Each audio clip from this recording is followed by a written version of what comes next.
Hello, this is Dr. Morgan Phoenix coming to you from Stanley, Virginia. I hope you're prepared to go in this wonderful course. It's new territory for me, so please bear with me, and I think we'll have a good time. Of course, it's new territory for you as well.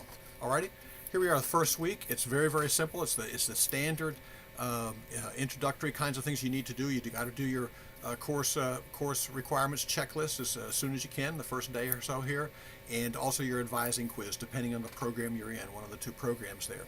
You must post please post your intros in the discussion board, and include a photo if you can, maybe something that includes your hobbies or your family or special places you've been. I will typically to these videos bring a dog, a small dog or something like that on my lap, and introduce my own home as well. This is my porch office on the front of our house here in Stanley, Virginia. Okay, your assignments for this week are discussion board forum number 1 and your article chapter assessment. Alrighty, and the rubrics are very helpful. Look at them carefully. They will describe exactly what you need to do to gain full points, and I intend that you are at a stage in your graduate study that you know exactly how to gain full points. You will not receive them automatically just for posting something. Alrighty.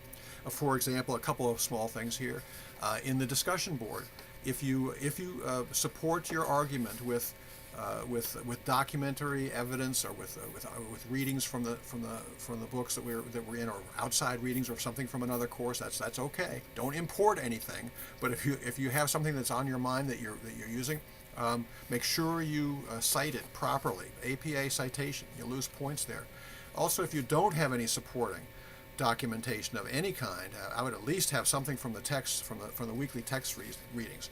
Okay, and if you're and citation of the weekly text readings is simply author and date. That's all you need, because the full citation is available to everybody. It's common, familiar material, and it's available in the syllabus. So you do not need to post again and again the class text citation. All right, you do not need to do that. You have to have this book to survive in this course, though. So if you haven't gotten it yet, make sure you get online to Amazon and tell them you need it overnight, because the assignments are based on what you read in the text. Alrighty. Also, with regard to the discussion board, in your responses to your classmates, I require the responses to be personal. They cannot be simply a posting of another mini essay, a shorter essay than your initial post. Okay, you're responding to what someone else has said, what they have posted, and you should be referring exactly to what they have written, and then come back to that. Okay, and you know how to do that. You know how to do it in a very positive manner, personal manner. And of course, if you're taking issue, I've had only a couple in the 5 years I've worked at Liberty. I've only had a couple of students ever that really hankered to get into an argument in discussion board. Is really not the place for that. You can take issue, of course, and support your taking issue, but do it in a scholarly manner and in a friendly manner. We're in this class together. And once again, while we're on that subject, this is the first time I've taught this class. Okay, the textbook here, which is a remarkable textbook, but it is a textbook. It came in the mail yesterday, and I'm doing what I can to get on board with that. I've been teaching EDUC 644. The diversity course, and of course I've often, in the videos I've made there, I've often leaned into the camera and said, what's wrong with this picture in a course in diversity? A middle-aged white male, socioeconomic status secure, and all the rest of that. Okay, I do live in a rural area. That's about it. But just make sure that you in your discussion board here, once again, make sure that you are personal in your response to classmates, and that you also give me a little bit of slack here as I catch up. It's a new experience for me, though I'm very much heartened by the nature of the rubrics. For one thing, they tell me that somebody has really done some proper work in preparing this class to give you something that is of value to you. Now, that's the second thing here. This course is designed as I'm guessing, as late in your doctoral path and your doctoral search and adventure. Okay, it's starting to get you can use this course. You can use this course as part of that and part of your dissertation process. And I invite you to do that. So you've got an inexperienced instructor here, inexperienced with regard to this class, and of course you're new to it as well. I invite you to use this class to serve your dissertation. Okay, many of you, I would imagine, have an idea in mind. Use this class to develop your chapter on the literature review, okay, or the introduction to your dissertation. Use this class to gain some information that you're going to need anyway for your dissertation. Don't go off on a tangent here and try to please the instructor with a great amount of work on something that's unrelated to anything. At least make sure it's related to the work that you're doing in the field. All righty, it's important work, and curriculum. You got to have the textbook here because you're doing a chapter assessment of number 1 here in the first week, and look at the rubric because you want to gain full points. Okay, I do not give full points just for showing up and for posting something. All right, it's going to be basically on, and here's the high tech piece of this course is my my graphic helps on my screen here. Curriculum. These planned educational experience based on objective goals, okay? And then the things which impact curriculum, impact our planning and our goals, okay? And they cite personal development theories, okay, human development theories, and learning styles, theories of learning and learning styles. And those things seem to be pretty constant in many ways. And it goes, we've been doing this since the turn of the last century, is studying how people learn and how people develop, but the other force there, the social forces, and I guarantee you that's exactly where we are caught right now, where there are incredible changes in the social dynamics and the political dynamics and the technological and ecological, all the things that are forcing and testing, standards testing and all that. This was unheard of just 15 years ago, pretty much. Okay, they would give the Iowa Test of Basic Skills back in the 50s and the 60s of the last century, and you get your score and you go on about your business. Now, schools accreditation is based on that and the success of administrators, which of course, most of you are probably headed for. Alrighty, so keep that in mind that you have to have the book, okay, and keep in mind that I think that this is the social forces piece of curriculum. Okay, these planned educational experiences that you and I are supposed to be skillful at doing. Okay, the issue of the social forces, the political forces, the ecological forces. We got in Page County here, I'm on the school board, and I was talking with one of the administrators about this student that had arrived, this young girl in a high school class, and she had arrived with no English whatsoever. She had somehow escaped from a detention center in Texas and made her way to Virginia and showed up in our town. Okay, and what's the background here? She's protected under the Constitution. Period. We have to step up and find out what to do.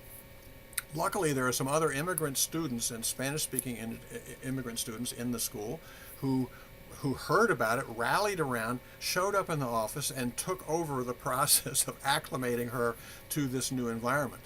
But the sad part of this is that we heard a little bit about her escape from this detention center where there were 8,000 young children. Okay, there were 8,000 children being held there while they try to figure out what to do and who's going to take them because they are protected under the Constitution.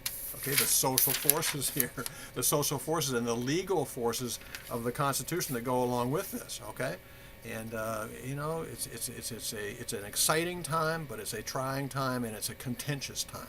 Contentious meaning fighting. Okay, and keep in mind as we go through this course that as we decide on what curriculum is that we want to place in front of our children and in front of our communities. Now, curriculum is also, once again, social forces. Okay, social forces. It's a reflection of the community's will, and now we have a Congress, a Congress that is very much targeted. Okay, because of its majority. Entire Congress, the majority, and the sitting president, right? So now we have this chance to do things, but how do you do things in an environment that is defined by two camps? Okay, by two camps, and this has nothing to do with what your feeling is and which side of this ongoing argument of these two tribes. It's tribal. Okay, Robert Reich, a couple of years ago, 3 years ago. Coined this, this tribal language, and has nothing to do with facts with scientific reasoning, or with with statistics or anything like that. It has to do with how we feel about things, and the forces that we can muster to take our message forward. So we have these two groups of persons, and well, at least two, if not more, who are warring now in social force. Okay, these are social forces that are going to meet on the educational battleground as well as the rest of the battlegrounds: healthcare, and defense, and world politics. Oh my goodness, dangerous times. Well, so get involved here. Enjoy it. Enjoy the course. Make this course your own. Listen to me. Make this course your own. Make sure that all of the things that you produce in this course are in service of your mission, in service of the Lord's call upon your life, all right, and in service of the job that you do on a day-to-day basis if you're also working the same time that you're studying. With regard to the things that you produce in this course, there's only one, and I've only had two experiences of this in the entire 5 years that I've been with Liberty University, and that is, do not bring anything to the table that is not yours. Period. Don't do it. Okay, and if you do bring it to the table, you can cite it, you can use it, okay, in its entirety. Well, not an entire assignment, okay, but in the case of an entire sort of displaced piece of academic work that someone else has produced that is plunked in here, it will result in a failing grade in the course, not just for the assignment, but in the course, because you are at a level in your doctoral search, in your doctoral journey, where this needs to be yours. It really does need to be yours. And minimize how much you borrow from other people, even with the citations. Really start thinking very, very much as to what it is you want to prove and how, and then get your documentation and apply it, and then cite it. That's all you need to do. All right. So, and I hate to end on that note. So let me see. Let's just go once again back to the single most important positive good news. The good news is that you're in the driver's seat because I'm playing catch up, and if you'll be patient with me, I'll be patient with anything that goes wrong with you, okay? The second piece is, this is your experience. Make it yours. Make it yours. It's yours. And I will support you in any way I possibly can, providing clarity or clarification or some assessment that will help you further. I'm not here to catch you making a mistake. I believe in submission and resubmission, okay? If you somehow really missed the boat on something, I'll ask you to redo it and get it right. I'd rather have you get it right than me to prove that you're wrong. What's wrong with this picture where educators want to caught you again, and sorry about that. Okay, that's not going to happen in this class, and I hope you won't do that to me, because like I say, this is new. I haven't even had a chance to even review the textbook in its entirety. The first chapter is really interesting. I think you'll enjoy that, and it has a series of statements by other people, and you'll be doing some assessment there. All right. God bless you all. I hope you enjoy this course. The coming videos will not be as long as this one. I'm going to try to keep it this time at least. For those of you, I recognize a couple names on the roster. I'm glad to see you again. And I typically stray over into 10 minutes and 12 minutes on these videos, but I'm going to try to keep them to 5 and 6 minutes just to bing, bing, bing, the things that are due that week. But have a good one, and we'll see you next time, Lord willing. Bye-bye.